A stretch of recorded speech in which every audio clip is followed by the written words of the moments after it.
I had such a great time with Frieren. It's fun, it's exciting, it's entertaining, the characters are lovable and enjoyable, the journey is simple but really well designed conceptually. There's just so much to be had with this story, so much to indulge within. So when I went into it, someone that doesn't really like fantasy stories, I was a little bit nervous. I seen so many people talking about the anime and how incredible it was, and maybe I should have watched that instead.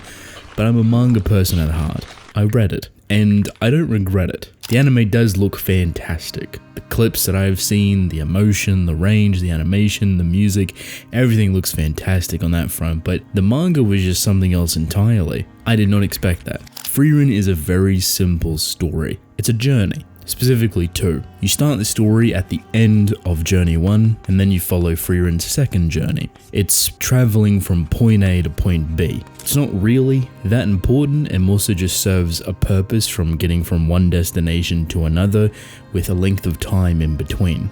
What is important is that length of time, specifically time itself, its value, your perspective of it, and how you treat it within your life. Frieren is a really old elf, someone that lives a very long time. We're looking at 10, 20, 50, potentially odd thousand years. No one really knows. The point is that something like 50, 70, 100, 200, 500 odd years is realistically nothing in comparison to her. So her perspective on time is almost childish. It means nothing to her. And because there's no value of time, there's no value of agency, there's no reason to really indulge or appreciate human lifestyle.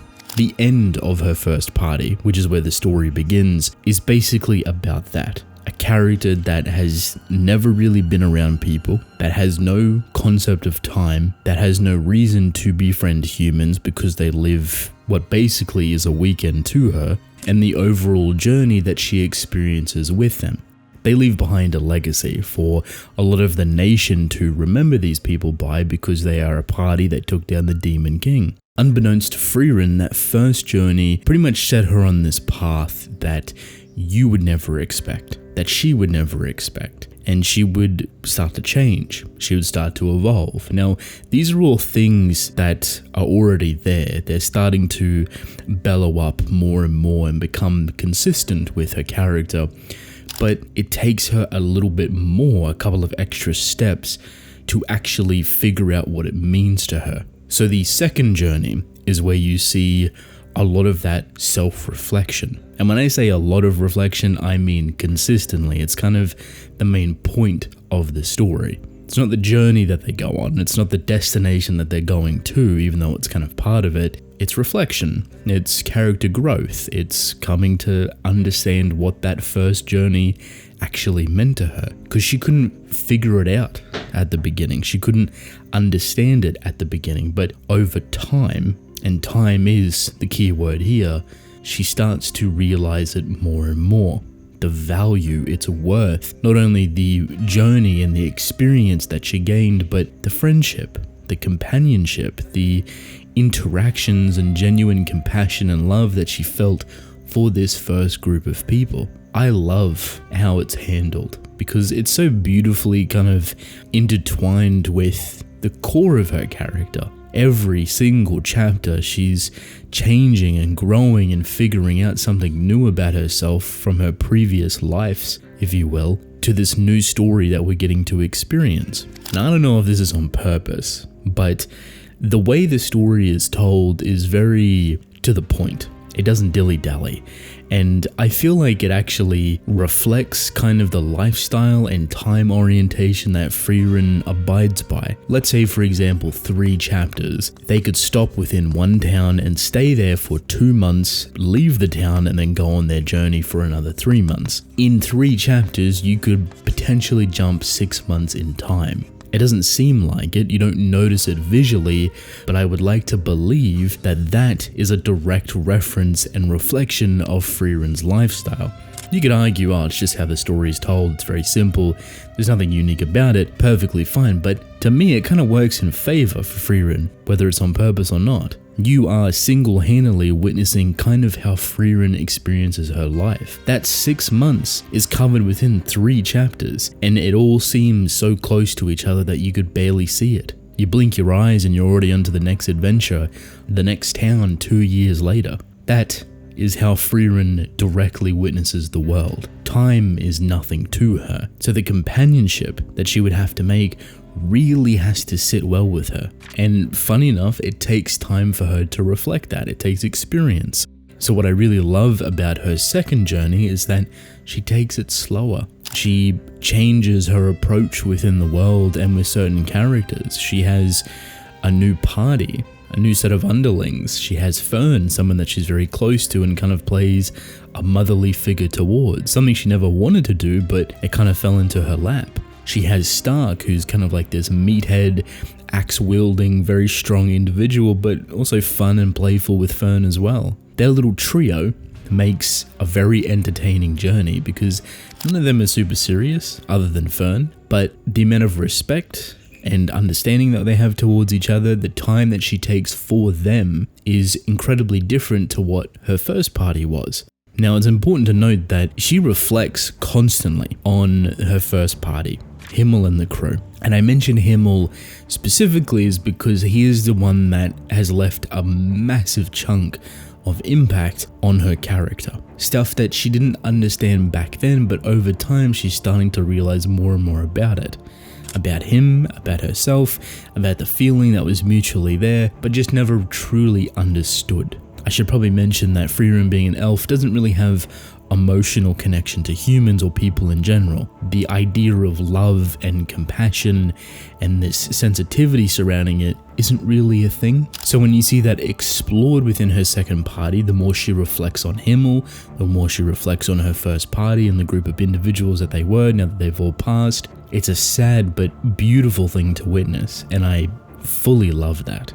What surprised me the most about this journey, because I'm already here indulging in like their antics, the fun, playful nature between these characters. What shocked me is this very slight sprinkle of like seriousness throughout the story.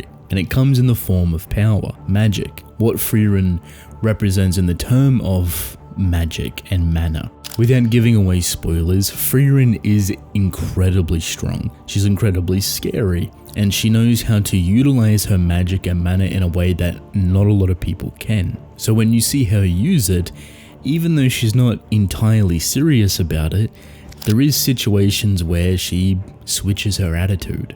The tune that she is singing is very different, and she passes this knowledge, this experience to Fern, her underling, her disciple, but also kind of like her daughter. And you could argue their relationship is a lot more complex than that. It definitely is. It's portrayed in a lot of different ways, but for me, it comes across very motherly and daughterly. I love the comedy that comes through. There's something so nice and energetic and filled with life that really wraps everything together nicely. I think that this story, this world, these characters, the artwork is gorgeous, has so much potential to be arguably one of the biggest series out there. And it kind of already is, thanks to the anime, because of how well received it was and how beautiful the animation is and the audio and the voice acting, etc. Everything about it was just perfect. But I really hope the excitement towards that anime also reflects into manga sales, because that's obviously a very important factor as well.